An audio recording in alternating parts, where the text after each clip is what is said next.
Hello friends, ఎలా ఉన్నారు? ఎప్పుడు రెస్టారెంట్లో తినడమే కానీ రెస్టారెంట్ స్టైల్ ఇంట్లో అయితే తయారు చేయలేదు. ఈరోజైతే రెస్టారెంట్ స్టైల్ సోయా గోబీ అయితే నేను తయారు చేశాను. చాలా సింపుల్గా టేస్టీగా అయితే మనకి అవుట్కమ్ వచ్చింది. మీరు కూడా ఇంట్లో ట్రై చేయాలనుకుంటే క్విక్ లంచ్ బాక్స్ రెసిపీగా ట్రై చేయండి. చూపించినట్టు ఇంగ్రీడియంట్స్ అన్నీ కూడా నేను కట్ చేసి పచ్చిమిర్చి, ఉల్లిపాయలు, టొమాటో, అల్లం వెల్లుల్లి పేస్ట్, దీంతోపాటు కొంచెం గార్నిషింగ్కి కొత్తిమీర, పుదీనా కూడా వేసుకున్నాను. బాండీలో ఆయిల్ వేసుకొని దాంట్లోనే నేను ఈ ఉల్లిపాయలు, పచ్చిమిరపకాయలు బాగా వేయించాను. ఫ్లేమ్ అయితే సిమ్లో పెట్టుకున్నాను. ఇవి బాగా వేగిన తర్వాత టొమాటో వేసేసి మూత పెట్టేశాను. టొమాటో పాటు ఆలు కూడా వేసేసి బాగా వాటిని స్లో ఫ్లేమ్లో ఉడికించాను.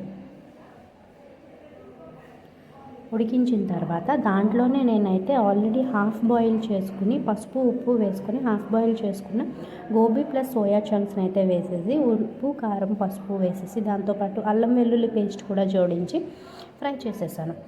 ఇది బాగా కొంచెం వేగి డ్రై అవుతుంది అనేపాటికి నేను కొంచెం వాటర్ అయితే వేసుకున్నాను. గ్రేవీ కన్సిస్టెన్సీని బట్టి మీరు కూడా వాటర్ యాడ్ చేసుకోవచ్చు, లేదంటే ఫ్రై రెసిపీలా కూడా ఉంచేసుకోవచ్చు. ఫైనల్ టచింగ్ కోసం పుదీనా కొత్తిమీర వేసేసి పుదీనా కొత్తిమీర వేసిన తర్వాత రెసిపీ అయితే రెడీ.